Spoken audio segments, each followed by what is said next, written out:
Look, I'm getting kind of sick and tired of dealing with basically anything that has to do with Barcelona's finances. But at the same time, I'm getting sick and tired of it. It's getting old.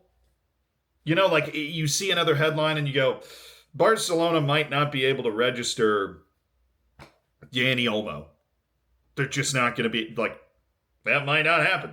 Time's running out. If you saw that headline for any other club, if it was like, yo, Liverpool's really going to struggle to register Dominic Soboslai, like this, his new contract, and it's going to be tough. You would spit out your coffee. You'd be sitting there going, what are you talking about? What do you mean Bayern Munich isn't going to be able to register Harry Kane? Like, they spent all this money to get this guy in. They were all excited about this signing, and now you're telling me that they don't even have the they're not even financially compliant enough to register the guy? Right? Well, any other club, except maybe Man City, because they have the impending 3 billion charges against them, right?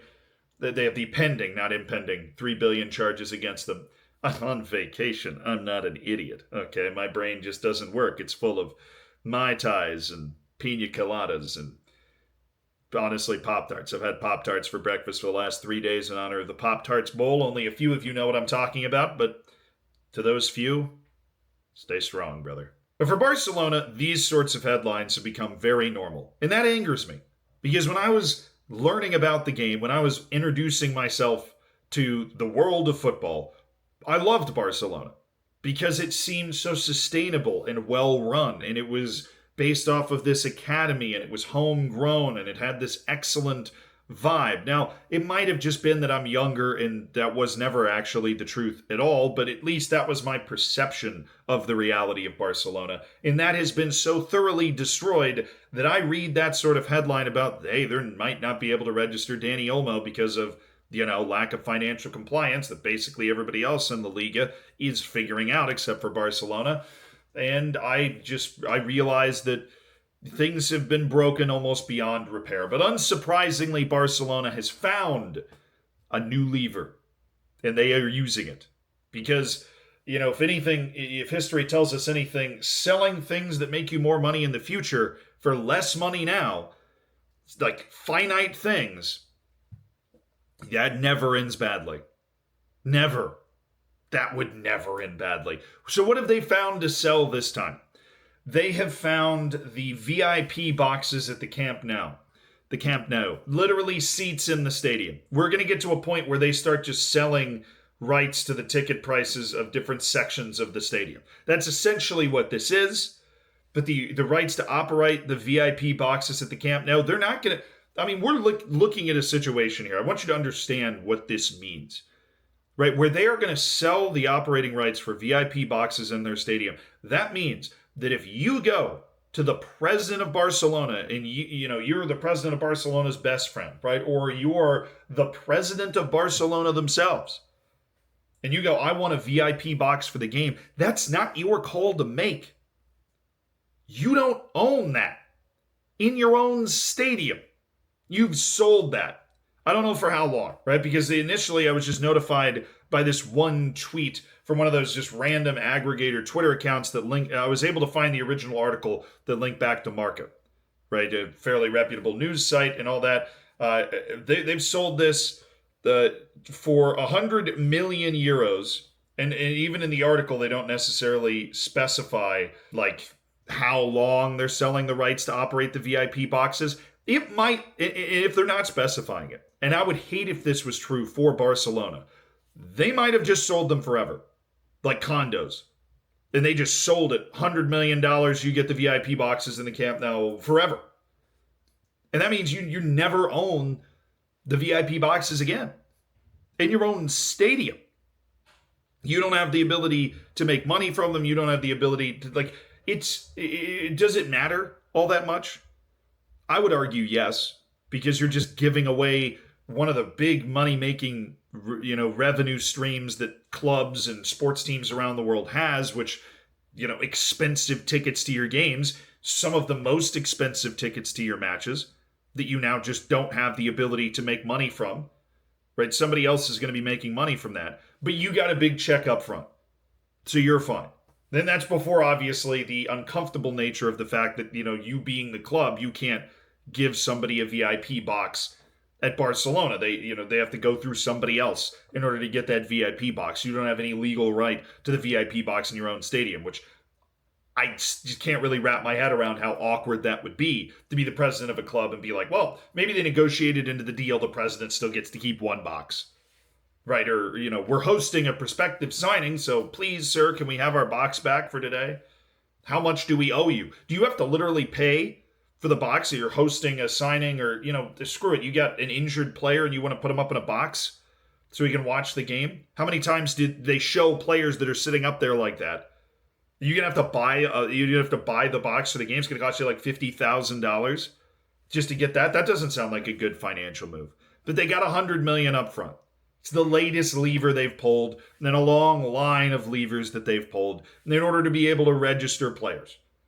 So apparently what this $100 million does is not only can they register multiple players, as the tweet itself made clear, Dani Olmo and Pau Victor, they're both going to be registered, because in La Liga you have to have a certain amount of money coming in order to be able to register a certain number of players. This has been an issue for Barcelona for a while. If they weren't pulling all of these levers and selling media rights and doing this and doing that and doing all sorts of weird, scummy sounding things, like they sold the same media rights twice. The first sale fell through, but a lot of people would argue that sale fell through on purpose, because then it allowed them to qualify, like the sale basically counted twice in accounting, because they got the accounting approved based off the first sale, which then fell through, and then they did the sale again, so they got, they were able to use the money in their accounting again. Just, if it sounds like that's too crazy to be true, I swear to you that's what happened, right? Like, we did another Zealandism about that, right? And they're going to run out of things to sell, right? Because there's only so many things in the yard sale before there's nothing left in the yard. Okay, and now we're selling booths.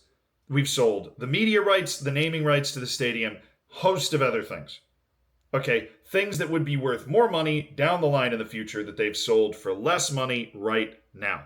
And the idea here is that by the time, you get caught holding the bag, you're not the president anymore. Laporta is the president, I believe, right now, according at least to this Marca article, when I would assume they would get that one right. But there's a line. There's a line from Chernobyl, which I watched for the first time recently, that I feel like that I feel like is applicable. It's not a 1-to-1, even though this sale, this lever they've pulled does allow Barcelona to come into compliance with the 1-to-1 rule, which basically means that Barcelona is going to be able to spend on transfers because they're bringing in as much money as they're spending, which is the rule in La Liga. If you're not bringing in as much money as you're spending, basically it's called the 1-to-1 rule, then you can't go into the transfer market. Well, this $100 million allows them to register those players and then enter the transfer market as well, where they're going to make, hopefully for their sake, some intelligent transfers. History would suggest over the last 5 to 10 years,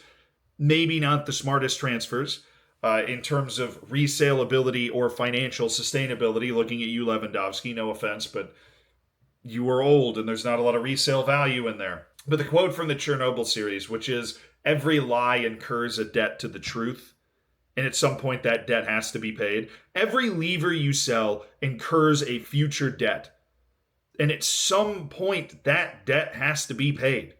Everybody in the room is counting on the fact they're not going to be in that room when that debt has to be paid. But you cannot keep selling things and just assume it's not going to have an effect on the future. Right? Because it is. The effect might be small. The effect might be massively catastrophic. Right? Because how many massively valuable things do you have to sell?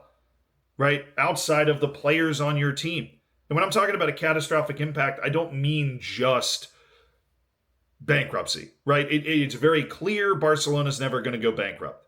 All right, I talked to people that said that the only reason they didn't go bankrupt before is because no bank wanted to be responsible for calling in the shit to sink them in the first place. And when you're too big to fail like that, you're too much of a brand risk for banks to go after you in the first place, you're probably never going to go bankrupt. So what's the giant catastrophic result if you can't go bankrupt? Well, it's probably, what if you have to sell Lamine Yamal to PSG for $200 million because that's the only lever you have left? And now all of a sudden, these wonderful wonder kids, Pau Kubarsi, that you've developed and come through, Pedri, Gavi, they start having to get sold because there's no other way for you to raise the money to be able to pay off this, hulking debt that's existed for Barcelona. Now they have paid that down by pulling all of these levers, and Barcelona is not in as bad of a financial situation as it was in 2021. It's just not. There are going to be people that don't get to this point in the video that comment like, well, you clearly don't know what you're talking about because... No, I know. That's because they pulled all these levers. They've made hundreds and hundreds of millions of dollars from doing this. But if you want to know if there's still a problem, know that Xavi came out and publicly said the next few years are going to be tough because we aren't going to be able to spend at the same level as Real Madrid, and then basically got fired for it. So if we're trying to pretend that there's no issue at all, that is also very wrong. And there is clearly an issue, regardless of anything that you've read or you think, whatever, we're all drinking propaganda, whatever well you're drinking from, whether it's the one Laporta wants you to be drinking from or the one I'm drinking from, right? Whatever knowledge I'm intaking here. The fact that you're reading articles about, they have to sell the rights to their press, like not their press box, they have to sell the rights to their VIP suites in order to register players. That's fucked up. And a healthy, functioning club shouldn't be doing that. The solution, right? I'm not normally solutions oriented. I just kind of point out issues and funny, interesting things happening, and then we just look at them and go, wow, isn't that funny and interesting? But the solution here is to just not buy somebody for a year or two. Chelsea did that and won the Champions League. The world does not end when you don't buy someone for a year or two. You just continue to develop the core of players you have, maybe sell one or two of them, and you got freaking La Masia. It's just shitting out talented players. Bring them through. You're not even losing to Real Madrid now. Stop trying to set yourself up to go into the transfer market to go buy more players.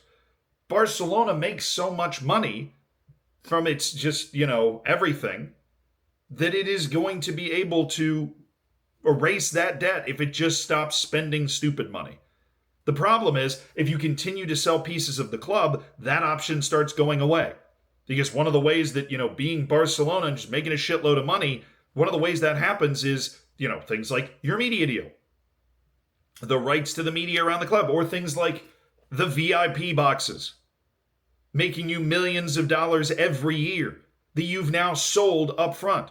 So that if you do sit down and stop doing crazy stuff, you're not going to be bringing as much money in because you're selling pieces of the club that make you that kind of passive, massive income as a huge club.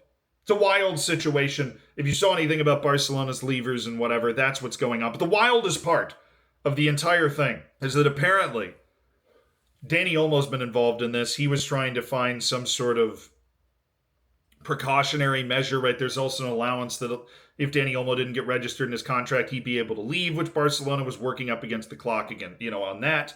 But then at the end of all of these precautionary measures and weird legal proceedings where Barcelona was trying to get around what they eventually had to do, it said Dani Olmo, who is on vacation in Milwaukee. Nobody goes on vacation in Milwaukee. It's December. It's like -5 Fahrenheit in Milwaukee right now. Seriously. What do you mean he's on vacation in Milwaukee? Is he a Green Bay Packers fan? Does he want to watch Giannis play in the NBA? Those might be the only two explanations. Maybe you don't want to register him. He's on vacation in Milwaukee. Lovely in the summer, but seriously, in December.